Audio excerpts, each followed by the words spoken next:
તો મિત્રો આપ બધાનું સ્વાગત છે અમારી યુટ્યુબ ચેનલ ગીર 12માં। તો આજે આપણે આવી ગયા છીએ કૃષ્ણા ગીર ગૌશાળામાં, જે હાલ અમદાવાદમાં આવેલી છે। તો આજે આપણે કૃષ્ણા ગીર ગૌશાળાની મુલાકાત લેવાના છે વિડીયોની મારફતે, અને એના ઓનરને મળીશું। તો કેમ છો રાજેન્દ્રસિંહભાઈ? તો અમે જે ગૌશાળાએ આવ્યા છીએ કૃષ્ણા ગીર ગૌશાળા, એના વિશેની આ જે ગાયો જે છે એના વિશેની અમને થોડીક માહિતી આપો। માહિતીની અંદર તો પ્યોર ગીર ગાયનું બ્રીડિંગ ફાર્મ છે, સંવર્ધન કામ છે મારું મેન અહીંયા આગળ। અલગ અલગ નંદી રાખી સારી ગાયો આવનાર સમયમાં આપણે ઉત્પન્ન કરી શકીએ, એના ઉપરનું મારું કામકાજ છે। ટૂંકમાં અત્યારે તમે જે છે બ્રીડિંગ ઉપર કામ કરી રહ્યા છો? મેન બ્રીડિંગ કામકાજ। હા, તો આ જે બધી ગાયો જે છે એના મિલ્ક રેકોર્ડ પણ ખૂબ સારા છે। જો મિલ્ક રેકોર્ડની અંદર એવું છે કે જે વિડીયોઝ તમે બીજા લોકો ઉતારે છે કે ભાઈ ગીર ગાયોના દૂધ 10 લીટર ને 15 લીટર ને એ બધું હોતું નથી। સૌથી પહેલી વસ્તુ, ગીર ગાયના દૂધ 5 થી લઈને 7-8 લીટર બહુ સારી ગાયો હોય તો 10 લીટર સુધીના દૂધ આપતી હોય છે, પણ એવી ગાયો બહુ ઓછી હોય છે। બાકી ગીર ગાયનું, હા, ગીરના જંગલની આજુબાજુના એરિયામાં રહેતી ચરિયાણ ચરતી ગાયોના દૂધ કદાચ વધારે હોઈ શકે 8-10 લીટર, પણ અહીંના જે અમદાવાદનું એટમોસ્ફિયર છે કે ગીરની બહારનું જે એટમોસ્ફિયર છે ત્યાં આગળ તમને દરેક ગાયો 10-12 લીટર દૂધ આપે તો કોઈ દિવસ પોસિબિલિટી નથી। એટલે મારી ગાયોનું એવરેજ દૂધ 5 થી લઈને 7 લીટર સુધીનું છે કે ભાઈ 2 ટાઈમનું થઈને 10 થી 15 લીટરની વચ્ચે દૂધ આવે। તો અહીંયા આપણે જોઈ રહ્યા છીએ કે બધી જે ગાયો છે અલગ અલગ છે। માની લો કે અમુક ગાયો લાલ છે, અમુક લીલડી છે, તો આમાંથી તમારી જે અહીંયા જે બચ્ચાથી મોટા થયેલા છે એવી ગાયો કેટલી છે? ઓલમોસ્ટ બધી જ ગાયો મારી અહીંયા ઉછરેલી છે। જે હું બહારથી લાવ્યો હતો એવી ગાયો અત્યારે બહુ ઓછી છે। કે લીલડી છે બહારથી લાવેલો છું, પાછળ એક કાબરી છે બહારથી લાવેલો છું, એક સુવર્ણ કપિલા છે એ જ્યારે હું લાવ્યો હતો ત્યારે, એ સિવાય બી 15-20 ગાયો હું બહારથી લાવેલો હતો। પણ સમયાંતરે પછી મેં મિત્ર વર્તુળમાં કે બીજા કોઈને જેને સેલિંગમાં જોતી હતી એ લોકોને સેલ કરી 2-4 ગાયો દેવલોક પામી। એટલે અત્યારે હાલ મારી પાસે બહારથી લાવેલી ગાયો હતી એમાંથી 4-5 ગાયો કે મેક્સિમમ 6 ગાયો છે, બાકી બધી જ મારે અહીંયા જન્મેલી અને આપણા જ નંદીથી સંવર્ધન કરીને। અને આપણી પાસે જે નંદી છે એ જ નંદીનું આમાં બધામાં જે તમે? હા, મારી પાસે જે નંદી છે મોટાભાગની ગાયો વાછડીઓ શુભમ અને શિવમ, આ બંને નંદીની છે। અને હમણાં આ એક નવો નંદી ચાલુ કર્યો ગુરુ, એની બી વાછડી પણ એ તો બિલકુલ નાની છે, એ ચિલ્ડ્રન પાર્ટીમાં છે। ઓકે, તો આપણે અત્યારે આ બધી જે ગાયો જોઈ શકીએ છીએ એને તમે નિરણમાં શું આપો છો? નિરણમાં તો ભાલની ને ભાવનગર બાજુની કડપ, અને બાકી અહીંયા પછી લોકલ જે લીલું મળતું હોય લીલું। અને કેટલી ટાઈમ નિરણ આપો છો? નિરણ બપોરે અત્યારે નાખી દેવાની અને પછી સાંજે એક વખત। અને કોઈ પણ પશુપાલક મિત્ર જે આપણા હોય એને ગાયનું જે દૂધ કે એવું કઈ વધારવું હોય તો એના માટેની કઈ? જો એ બધી દવાઓ એ હું નથી માનતો એની અંદર। હા, જે નેચરલ વસ્તુ મળે ને એ જ લેવાનું। ઓકે, અને હા, પછી તમે એને સારો ખોરાક ખવડાવો તો એનું દૂધ વધે કે ક્વોન્ટિટી વધે કે એની ક્વોલિટી સારી થાય એ વસ્તુ અલગ છે। બાકી કોઈ દવાથી કે એનાથી તમે દૂધ વધારવાનું તો એ બધી વસ્તુ મારી વિચારસરણીની બહાર છે, હું નથી કરતો એવું। ઓકે, હું સારું નીણ આપું, સારું એને દેશી કપાસિયા ખવડાવીએ, મકાઈ ખવડાવીએ, જેથી કરીને એની દૂધની ક્વોલિટી સારી બને। મને વધારે ક્વોન્ટિટી નથી જોતી, સારી ક્વોલિટી જોઈએ। ઓકે, તો હવે આપણે અહીંની જે વાછડીઓ છે એના વિશેની થોડી ઘણી મને માહિતી આપી દો। વાછડીની અંદર આ બધી જે શિવમની વાછડીઓ છે, આ જેટલી વાછડીઓ દેખાય છે તમને, આના સિવાય આ 5-6 વાછડીઓ જે શિવમની વાછડીઓ છે, આ શુભમની છે, આ એક રાજનો નંદી હતો મારી પાસે એની છે, આ તો હું બહારથી લાવ્યો હતો ભાવનગર સાઈડ બ્લડ લાઇનમાં છે। પાછળ રહી એ શુભમની છે, પેલી 12મી છે। આ બધી શિવમની વાછડીઓ છે, આ બધી શિવમની વાછડી? આ શિવમ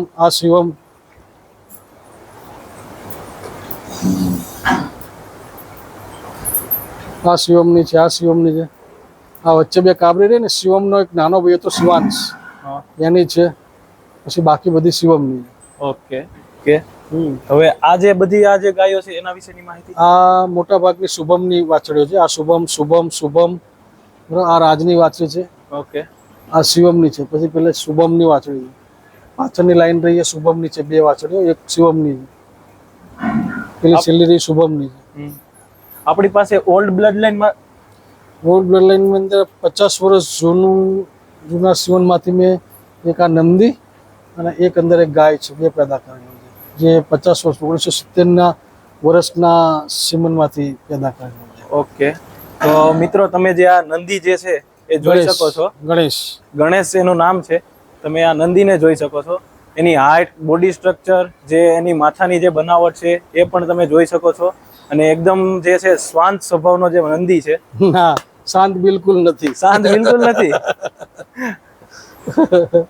શાંત બિલકુલ નથી. ઓકે, 50 વર્ષ જૂનું બ્લડ, રૂપાના મોટાનો નંદી છે. આનો બાપ રૂપાનો મોટો.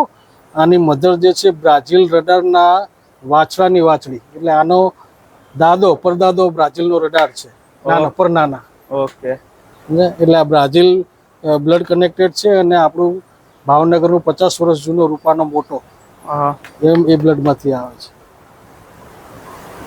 તો આનાથી આનાથી એક વાછડી છે, પેલી વાછડી જે દેખાય ને ગીલડીની બાજુમાં જે વાછડી દેખાય, ઓકે, હા એ વાછડી છે. ઓકે, તો હવે જે બીજા બુલ છે એની માહિતી આપણે જાણીએ. આ છે શુભમ. હે બમ બમ બમ. આ 10 વર્ષ ઉપરની ઉંમરનો છે. ઓકે, અને આ સુરભી અને કેસરિયાનો વાછડો છે. ઓકે, આ છે ગુરુ. આનું નામ ગુરુ છે. હા. આ બીકે હાઈરભાઈ પાછળ પૂનમ કરીને બુલ હતો. ઓકે, એનો વાછડો છે. એ ગુરુ લે, પૂનમનો વાછડો છે. અને આની માં પેલા ગણેશની સગી બેન. ઓકે, એટલે આમાં બી બ્રાઝિલ બ્લડ લાઈન આવે છે અને ગુરુ પૂનમનો વાછડો. ડન છે. અને જે ચોથો બુલ છે આપણી પાસે એનું શું નામ છે? એ શિવમ. આમાંથી મોટા ભાગના બચ્ચા શિવમના છે. મોટા ભાગના બચ્ચા જે શિવમના છે. હા.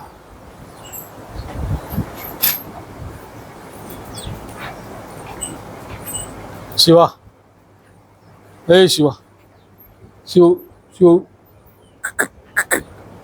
શિવમ. શું બોલા?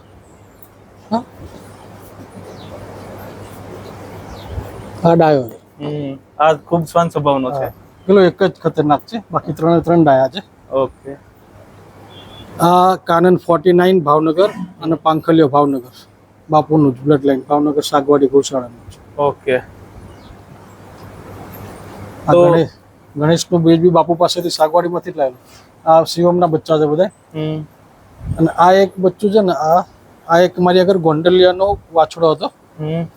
અત્યારે એક બાર મેં આપેલો છે, એ લગભગ આજકાલમાં પાછો આવવાનો છે. એ ગોંડલિયાના વાછડાની વાછડી છે. ઓકે. એક જ બીજી છે ને પેલી એ રાજના વાછડાની વાછડી. બાકી બધું જ મારા એના જે નંદી છે ને પ્રોપરલી એમ. તો આપણે વાત કરી આ ગૌશાળા, તો આ ગૌશાળા તમે ક્યારે સ્ટાર્ટ કરેલી? 10 વર્ષ થયા. 10 વર્ષ પહેલા ગૌશાળા તમે એક જ ગાયથી ચાલુ કરી.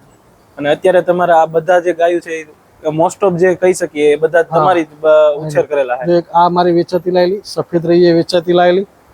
આ વેચાતી ગાય લાવ્યો તો એની સાથે આવી હતી. ઓકે. એની વાછડી છે એ છે. એટલે સુવર્ણ કપિલા છે એ વેચાતી લાયેલી. બાકી બધી જ અહીંયા જન્મેલી.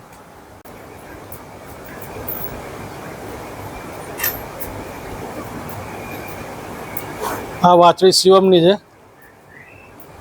ઓકે. તમે એનું ઓર્ડર જોઈ શકો છો, તમને દેખાશે નહીં કદાચ, પણ 3 થી 4 લીટર દૂધ છે. અને અહીંયા એને લગભગ 6 મહિના થયા છે અને 2-3 મહિનાની કાપણ છે. અને નાની ઉંમરમાં જ વી ગઈ હતી, પૂરી ઉંમર નથી થઈ. નંદી છૂટો રહે. ગુરુ શરૂઆતમાં જ પડતો જ્યારે થયો ત્યારે આ પીઠમાં હશે કે પડી ગઈ. અમને ખ્યાલ બી નતો રહ્યો પડી ગઈ, પણ તે છતાંય એનું રિઝલ્ટ બહુ સારું આવ્યું શિવમનું. નાનું ઓર્ડર, સારું દૂધ.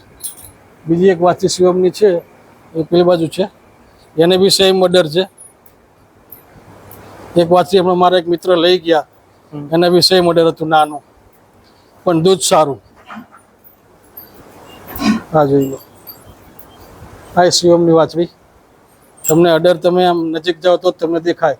પહેલા વેતરની જ વાછડીઓ છે બધી આ રહી, પણ 4-5 લીટર દૂધ છે. ઓકે.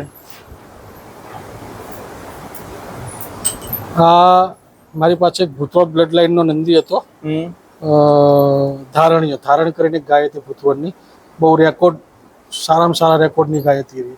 એ વખતે એવું કહેવાય છે કે 34 લીટર પર ડેનું દૂધ એનું ત્યાં ભૂતવળ ફાર્મની અંદર નોંધાયેલું હતું. એ ગાયનો નંદી મારી પાસે હતો અને આ એનું બચ્ચું છે. ઓકે. તો એનું અત્યારે હાલ કેટલું મિલ્ક છે? આનું અત્યારે 6 લીટર દૂધ આવશે. 6 લીટર. 6 લીટર દૂધ. મેઇન વસ્તુ છે એની આબોહવા, એનું પાણી. ઓકે. બરાબર. ચલો કડપ તો છે, ભાવનગર ને ભાલથી લઈ આવું છું, પણ પાણીના આબોહવા ક્યાંથી લેવા જોઈએ એ ગાયો નથી ફાવતું યાર. ઓકે.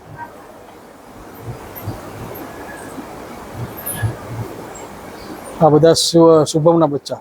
આ બધા શુભમ. 1 2 3 4, પછી છેલ્લે ખૂણામાં રહીએ 5. એટલે તો શિવમની છે, આ ગોંડલિયાની વાછડી છે. મારે લાલ રહી ને, હા, એ ગોંડલિયાની. પેલી સુવર્ણ કપિલા છે, તો હું વેચાતી લાવ્યો હતો. પેલી ગાય રહી 50 વર્ષ જૂના બ્લડવાળી મેં કીધી ને એ રહી. ઓકે. એ બાજુ જે છે એ બધી ઓલ્ડ ગાયું છે. હા, આ રહી કૃષ્ણા, જે મારી ગૌશાળાનું નામ છે ને, હા, એ કૃષ્ણા આ રહી. પછી આ શુભમની વાછડી છે, પણ આની માં બિલકુલ બ્લેક હતી, હા. કપિલા, એમાંથી આવી હતી. આનું નામ કૃષ્ણા છે. હા, કૃષ્ણા. ઓકે. કિશુ, હે કિશુ, કિશુ નકરું ખાખા જ કરતી હોય. બસ જા. આની માને 10 લીટર ઉપર દૂધ હતું એક ટાઈમનું. એક ટાઈમનો 10 લીટર. બરાબર. 2 વેતરે, 3જા વેતરે એવી બીમાર પડી ગઈ, ઊભી જ ના થઈ. બરાબર.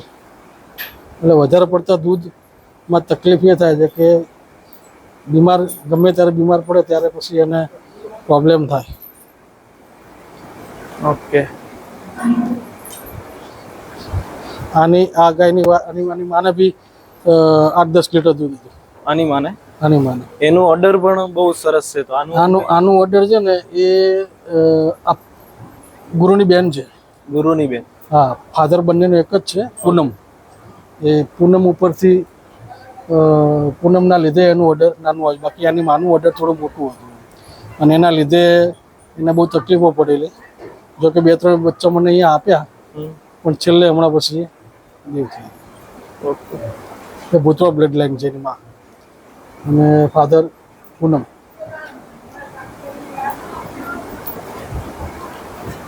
તો આ જે હતી આપણે જે કૃષ્ણા ગીર ગૌશાળાની આખી વિઝિટ કરેલી, અહીંયા ખૂબ જ મસ્ત ઓલ્ડ બ્લડ લાઇનની સાથે સાથે જે કહેવાય ને કે બ્લડ લાઇન ઉપર જે કામ કરવામાં આવી રહ્યું છે અને તે છતાં કેવી કેવી ગાયોની સંભાળ રાખવી એ પણ અહીંયા જે પૂરેપૂરી રીતે આપણે જાણ્યું.